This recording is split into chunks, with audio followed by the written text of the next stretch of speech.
नमस्कार, बायजूस आईएएस हिंदी में आपका स्वागत है। प्रस्तुत है दैनिक समाचार विश्लेषण। सत्र के विषय आपके समक्ष हैं। आज के सत्र में हम चर्चा करेंगे भारत और यौन प्रजनन स्वास्थ्य व अधिकार, प्रवासी मजदूरों को लेकर सुप्रीम कोर्ट का निर्णय, यूएपीए का दुरुपयोग और सुप्रीम कोर्ट का वताली निर्णय तथा न्यायाधीशों का मामले से हटने को लेकर। सत्र के अंत में हम मुख्य परीक्षा अभ्यास प्रश्न की चर्चा करेंगे, जिससे संबंधित उत्तर संरचना भी हम आपको देंगे। तो चलिए शुरू करते हैं। सबसे पहला एडिटोरियल आपके समक्ष है। इसे पेज नंबर 6 से लिया गया है और इसका संबंध जीएस पेपर 2 में पॉलिटी से है। इसको आप जीएस पेपर 1 में महिला संबंधी मुद्दों से भी जोड़ सकते हैं और साथ ही साथ इसको स्वास्थ्य क्षेत्र से भी जोड़कर देखा जा सकता है। यह केंद्रित है भारत में यौन और प्रजनन स्वास्थ्य और अधिकार को लेकर, जिसे अंग्रेजी में sexual and reproductive health and rights के रूप में जाना जाता है। सबसे पहले तो हमें ये जानना आवश्यक है कि जब हम बात करते हैं sexual and reproductive health and rights की, तो ये क्या होता है। विश्व स्वास्थ्य संगठन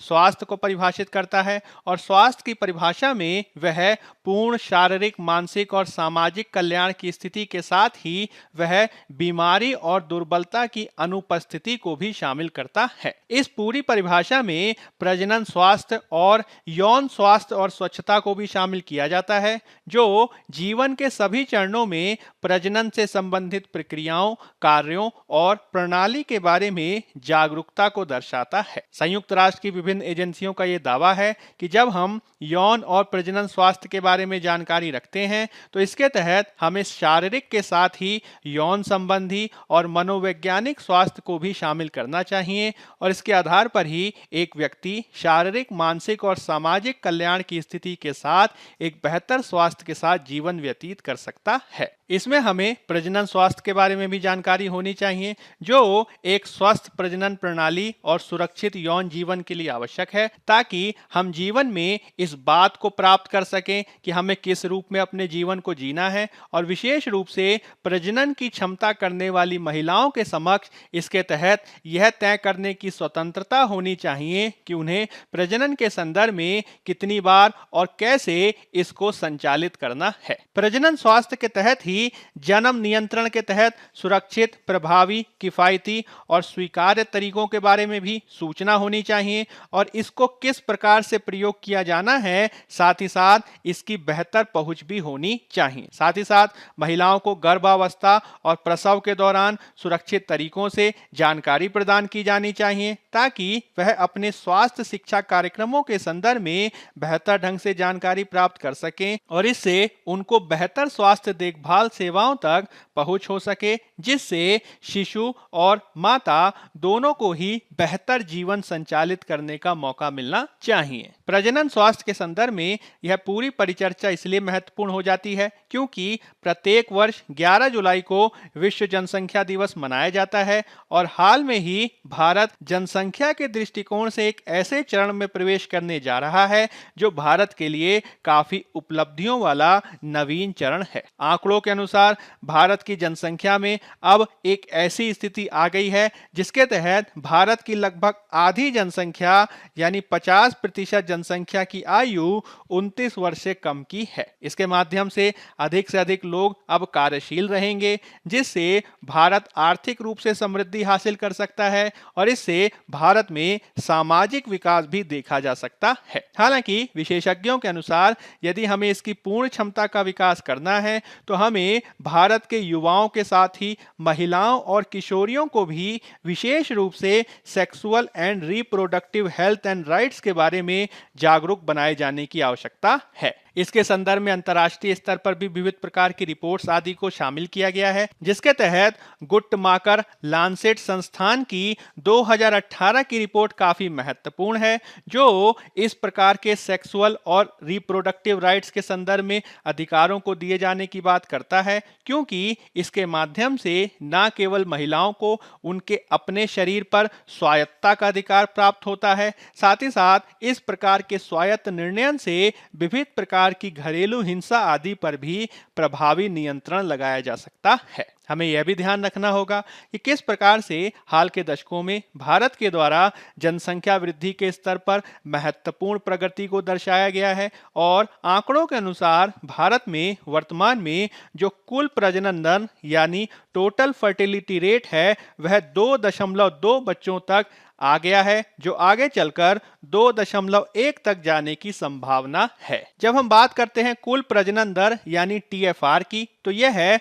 15 से 49 वर्ष की प्रजनन अवधि के दौरान एक महिला से पैदा होने वाले बच्चों की औसत संख्या को इंगित करता है। विशेषज्ञ कुल प्रजनन दर को प्रतिस्थापन दर के साथ संयुक्त करके देखते हैं, जो माता पिता को बदलने के लिए आवश्यक बच्चों की संख्या को दर्शाता है। किसी भी देश की जनसंख्या का आकलन करने की स्थिति में हम कुल प्रजनन दर को 2.1 पर स्थापित करना चाहते हैं, ताकि जो आगे आने वाली पीढ़ी हो उसमें माता पिता को प्रतिस्थापित करने की क्षमता हो और इस रूप में किसी भी जनसंख्या में स्थिरीकरण की एक प्रवृत्ति देखी जाती है, जो आगे जनसंख्या के कम होने की स्थिति के रूप में भी देखी जा सकती है। हालांकि विशेषज्ञों का कहना है कि भारत के द्वारा भले ही 2.2 का कुल प्रजनन दर का आंकड़ा प्राप्त किया गया हो, इसके बावजूद अभी भी निम्न वर्गीय परिवारों, गरीब राज्यों और ग्रामीण महिलाओं में यह जन्म दर काफी अधिक है, जिन्हें सेक्सुअल एंड रिप्रोडक्टिव हेल्थ के बारे में जागरूक किए जाने की आवश्यकता है। इसके लिए हमें सामाजिक मानकों को भी बदलने के लिए कार्य करना होगा और महिलाओं को इसके संदर्भ में ये विकल्प देना होगा कि वह कितने बच्चे उत्पन्न करना चाहती हैं। हमें इसके संदर्भ में अवांछित गर्भधारण निवारण के लिए भी कार्य करना होगा, क्योंकि भारत में आंकड़ों के अनुसार अभी भी अधिकांश महिलाओं की पहुंच सुरक्षित गर्भ निरोधक उपायों तक नहीं है, जो मातृत्व मृत्यु दर के जोखिम को और भी अधिक बढ़ा देता है। यदि हम बात करें मातृत्व मृत्यु दर या अनुपात की, तो इसको प्रति 1 लाख जीवित जन्मों पर मातृ मृत्यु की संख्या के रूप में परिभाषित किया जाता है और इस संख्या को किसी भी देश में माताओं तक स्वास्थ्य की सुविधाओं के पहुंच के संदर्भ में काफी महत्वपूर्ण माना जाता है। संयुक्त राष्ट्र के सतत विकास लक्ष्यों के लक्ष्य 3.1 के अनुसार भी वैश्विक स्तर पर हम मातृ मृत्यु अनुपात को प्रति 1 लाख जीवित जन्मों पर 70 से कम करने का लक्ष्य रख रहे हैं और इसके तहत भारत में भी कार्य किया गया है, जो 1999 से 2001 के काल में मातृ मृत्यु दर 327 हुआ करती थी। अब वह घटकर 2016 से 18 के काल में 113 तक आ गई है, जो काफी प्रशंसनीय है। हालांकि इस पूरे मामले के संदर्भ में हमें कुछ और भी चुनौतियों का निवारण करना होगा, क्योंकि अभी भी 15 से 19 आयु वर्ग की किशोरियों में प्रति वर्ष लगभग 20 लाख गर्भधारण देखे जाते हैं। इन 20 लाख गर्भधारणों में 63% जो गर्भधारण होते हैं वह अवांछित प्रकार के होते हैं, जो इस बात को दर्शाता है कि किस प्रकार से विशेष रूप से 15 से 19 आयु वर्ग की किशोरियों में स्वास्थ्य के संदर्भ में, विशेष रूप से सेक्सुअल और रिप्रोडक्टिव हेल्थ के संदर्भ में अधिक ज्ञान प्राप्त नहीं है। नेशनल फैमिली हेल्थ सर्वे 4 के आंकड़े भी इसकी पुष्टि करते हैं, जिनके अनुसार 15 से 19 आयु वर्ग में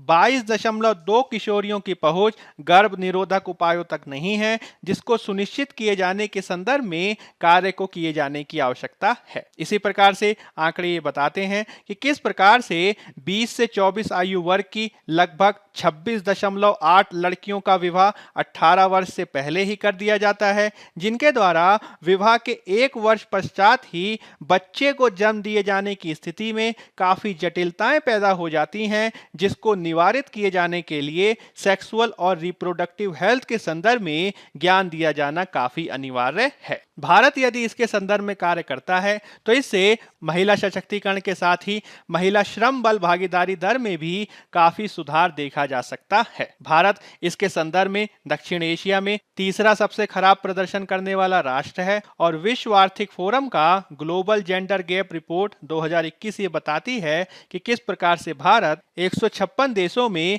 140वें स्थान पर ही व्याप्त है। यानी हमें इसमें सुधार करने के लिए कार्य करना होगा, जिसके संदर्भ में विशेष रूप से हमें युवाओं, महिलाओं और लड़कियों को केंद्र में रखकर नीति को बनाए जाने की आवश्यकता है। और इसके तहत यह भी आवश्यक है कि हम महिलाओं और किशोरियों की पहुंच शिक्षा के साथ ही वांछित कौशल तक करें और उनको विविध प्रकार की सूचनाओं को दिए जाने के साथ ही सेवाओं तक भी उनकी पहुंच को सुनिश्चित करने के लिए प्रयासों को किए जाने की आवश्यकता है। इसके संदर्भ में उन्हें sexual and reproductive health and rights के प्रति जागरूक बनाया जाना चाहिए ताकि वह अपने जीवन के प्रति बेहतर निर्णय ले सकें और उनको रोजगार तक भी पहुंच संभव बनाई जा सके। यदि हम इस पूरे मामले के संदर्भ में सकारात्मकता से कार्य करते हैं तो निश्चित ही भारत इसके संदर्भ में सतत विकास लक्ष्यों को भी प्राप्त कर सकता है, जो भारत का आर्थिक विकास किए जाने के साथ ही सामाजिक और सांस्कृतिक विकास को भी बेहतर ढंग से आगे बढ़ा सकता है। अब हम बात कर लेते हैं पेज नंबर 7 में दिए गए एक अन्य एडिटोरियल की, जिसका संबंध जीएस पेपर 2 में पॉलिटी और गवर्नेंस दोनों से ही है। यह केंद्रित है प्रवासी मजदूरों को लेकर सुप्रीम कोर्ट के एक निर्णय से। सुप्रीम कोर्ट के द्वारा 29 जून को प्रवासी मजदूरों के संदर्भ में एक महत्वपूर्ण निर्णय दिया गया था। इस पूरी पृष्ठभूमि में हमें 24 मार्च 2020 के बाद की पृष्ठभूमि को समझना होगा, जब राष्ट्रीय आधार पर लॉकडाउन लगाया गया था और इसके चलते पूरे देश में प्रवासी मजदूर अपने गृहों की तरफ जाने के लिए विवश हुए। हालांकि उनको विविध प्रकार की चुनौतियों का सामना करना पड़ा। इस प्रकार के नेशनल लॉकडाउन की स्थिति में लाखों भूमिहीन श्रमिकों पर जिस प्रकार से कोरोना का प्रभाव देखा गया, उनके प्रति सहानुभूति परक दृष्टिकोण के साथ ही उनके मौलिक अधिकारों की रक्षा किए जाने के संदर्भ में ही सुप्रीम कोर्ट में इसको लेकर विविध प्रकार की याचिकाएं दाखिल की गईं, जिस पे सुप्रीम कोर्ट द्वारा 26 मई को संज्ञान लिया गया था और कठोर लॉकडाउन की स्थिति में मजदूरों के कल्याण के लिए कार्य किए जाने की बात कहा गया था। 29 जून का जो सुप्रीम कोर्ट का निर्णय आया है, उसके माध्यम से सुप्रीम कोर्ट ने विविध प्रकार की गाइडलाइंस को जारी किया है और इसके तहत सुप्रीम कोर्ट के द्वारा कुछ दिशा निर्देश जारी किए गए हैं, जिसके माध्यम से श्रमिकों को राहत पहुंचाने के उपायों को सुनिश्चित करने को कहा गया है। इसके माध्यम से सुप्रीम कोर्ट ने राज्यों को यह निर्देश दिया है कि वे श्रमिकों को उनकी आवश्यकताओं के अनुरूप सूखा राशन उपलब्ध कराने के लिए प्रयासों को करें और साथ ही साथ यदि श्रमिक अपने मूल निवास प्रदेश में वापस लौटना चाहते हैं तो इसके लिए भी उनको परिवहन सुविधा उपलब्ध कराई जानी चाहिए। यदि मजदूर राशन लेने आते हैं और उनके पास पहचान पत्र नहीं होता है तो पहचान पत्र की अनिवार्यता पर भी बल नहीं दिया जाना चाहिए। पूरे देश में इसको सुनिश्चित किया जा सके, इसके लिए सुप्रीम कोर्ट द्वारा 31 जुलाई तक एक राष्ट्र एक राशन कार्ड स्कीम को भी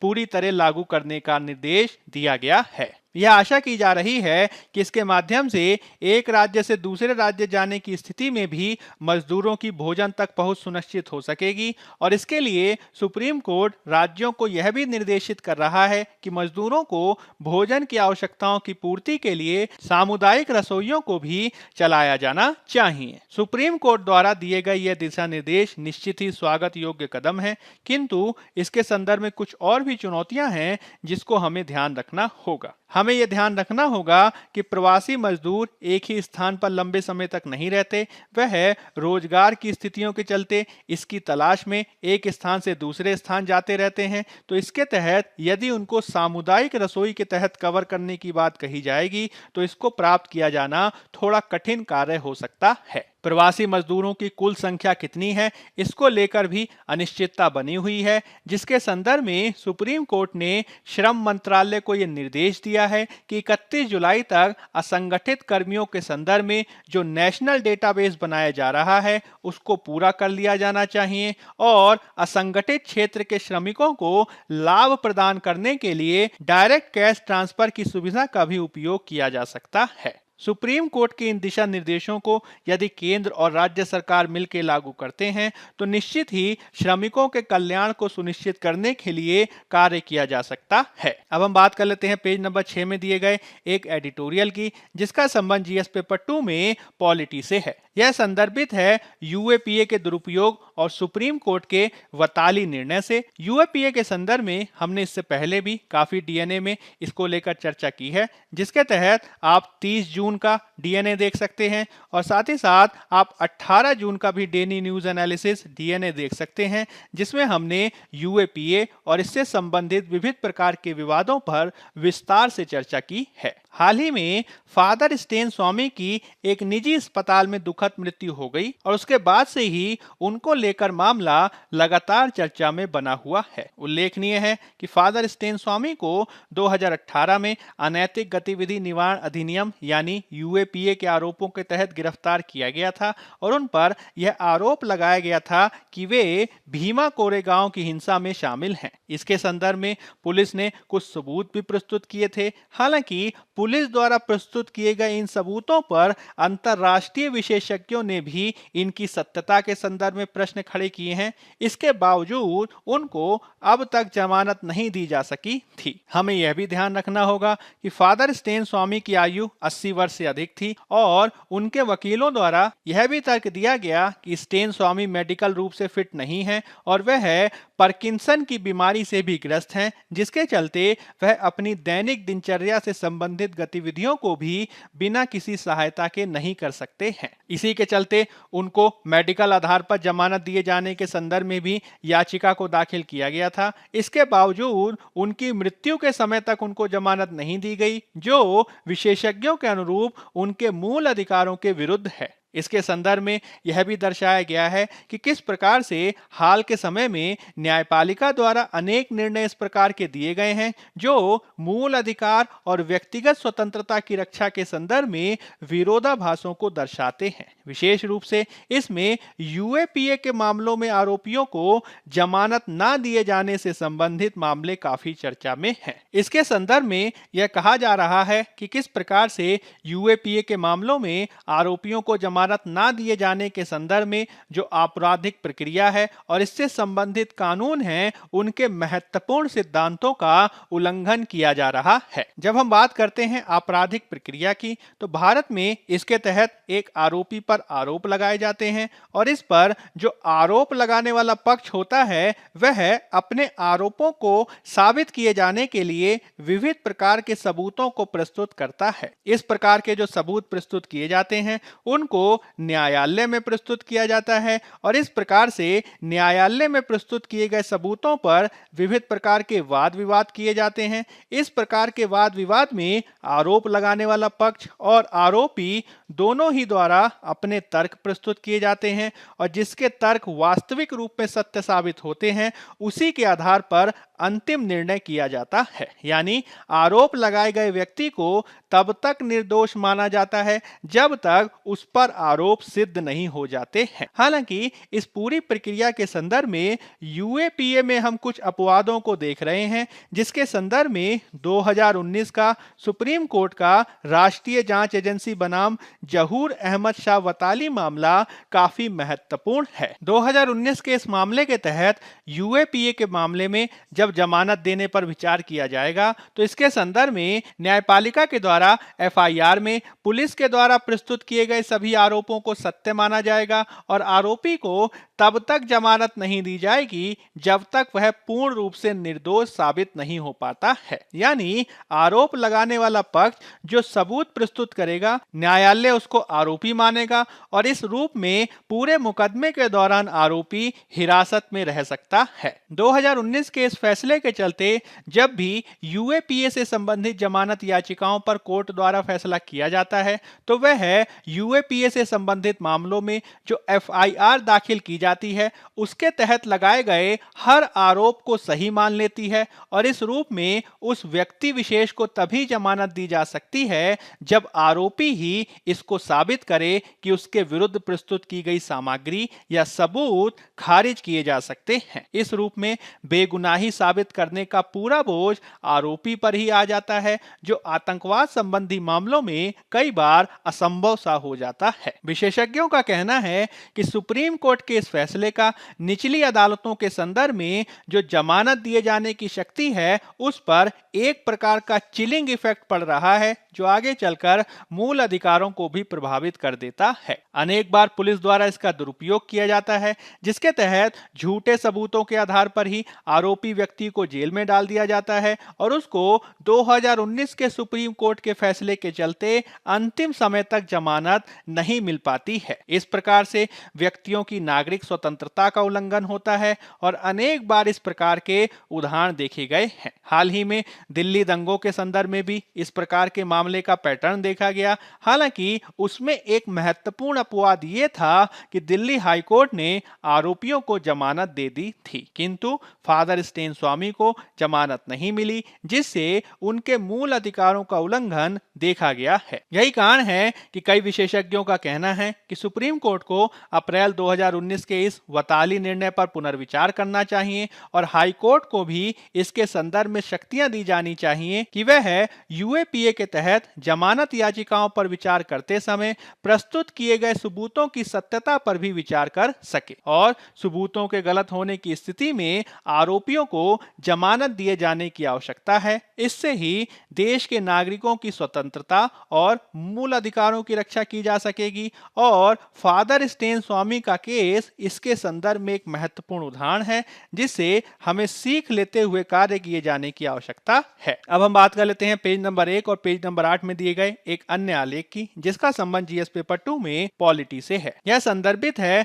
न्यायाधीशों के मामले से हटने यानी रेक्यूसल ऑफ जजेस से। हाल ही में कलकत्ता हाई कोर्ट के न्यायाधीश कौशिक चंद के द्वारा ममता बनर्जी से संबंधित एक मामले से खुद को हटा लिया गया, क्योंकि ममता बनर्जी द्वारा उच्च न्यायालय में नंदीग्राम विधानसभा चुनाव के संदर्भ में हुई कथित अनियमितताओं के संदर्भ में एक याचिका दाखिल की गई थी और उन्होंने इस पूरे मामले में न्यायाधीश कौशिक चंद पर यह आरोप लगाया कि उनके संबंध केंद्र सरकार से हैं, अतः उन्हें इस मामले से हटा दिया जाना चाहिए। हालांकि ममता बनर्जी द्वारा लगाए गए इस प्रकार के आरोपों को न्यायालय ने संज्ञान नहीं लिया है और इसके जवाब में कलकत्ता हाई कोर्ट ने ममता बनर्जी पर 5 लाख का जुर्माना लगा दिया है। इसके बावजूद कलकत्ता हाई कोर्ट के न्यायाधीश कौशिक चंद इस मामले से हट गए हैं। कलकत्ता हाई कोर्ट के न्यायाधीश कौशिक चंद द्वारा जो इस प्रकार से स्वयं को मामले से हटा लिया गया है, उसे हम न्यायिक भाषा में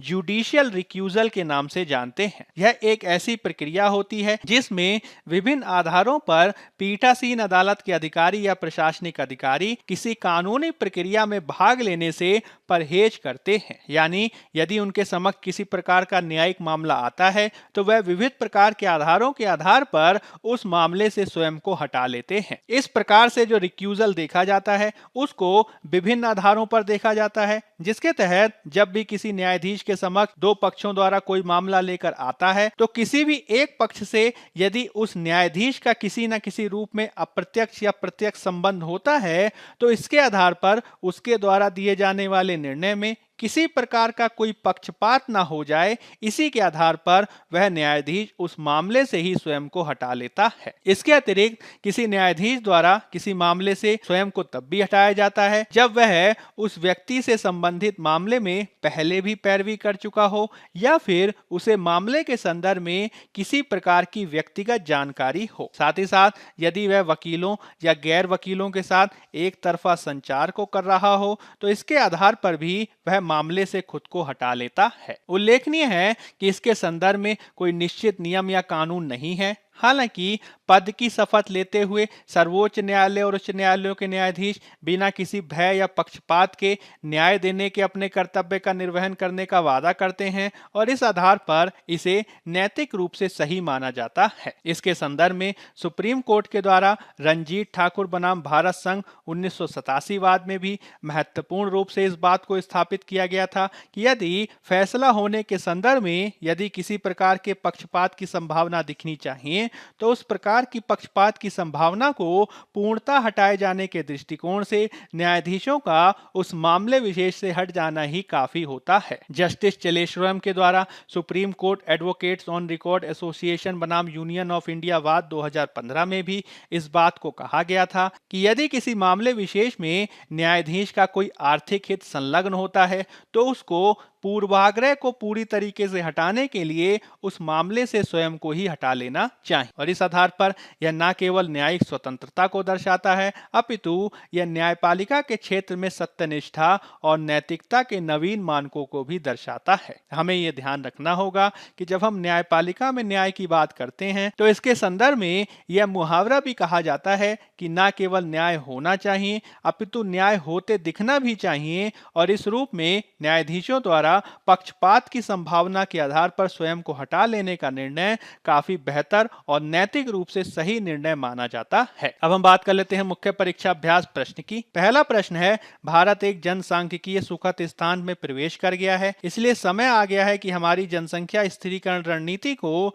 महिलाओं और लड़कियों के अधिकारों को ध्यान में रखते हुए समायोजित किया जाए। चर्चा करें। 15 अंक 250 शब्द। दूसरा प्रश्न है, सुप्रीम कोर्ट द्वारा निर्धारित दिशा निर्देशों का स्वागत है, लेकिन उन्हें मजबूत प्रणालियों की आवश्यकता है। प्रवासी मजदूरों को लेकर सुप्रीम कोर्ट निर्णय की पृष्ठभूमि में चर्चा करें। 15 अंक 250 शब्द। पहले उत्तर की संरचना की भूमिका में आप भारत के जनसांख्यिकीय सुखद स्थान को आंकड़ों के साथ स्पष्ट करेंगे और इसके मुख्य भाग में आप भारत में जनसंख्या स्थिरीकरण को विविध आंकड़ों के साथ प्रस्तुत करेंगे। फिर आप इसके संदर्भ में महिलाओं और लड़कियों के अधिकारों और उनको यौन प्रजनन स्वास्थ्य अधिकारों के संदर्भ में जागरूकता की स्थिति को बताएंगे और इसमें आप कुछ महत्वपूर्ण आंकड़े भी देंगे। अंत में आप एक उपयुक्त सकारात्मक निष्कर्ष प्रस्तुत करेंगे और इस रूप में आपका उत्तर पूर्ण होगा। दूसरे उत्तर की भूमिका में आप प्रवासी मजदूरों को लेकर सुप्रीम कोर्ट के निर्णय का सामान्य परिचय देंगे और इसके मुख्य भाग में आप सुप्रीम कोर्ट की संबंधित गाइडलाइन को स्पष्ट करेंगे। फिर आप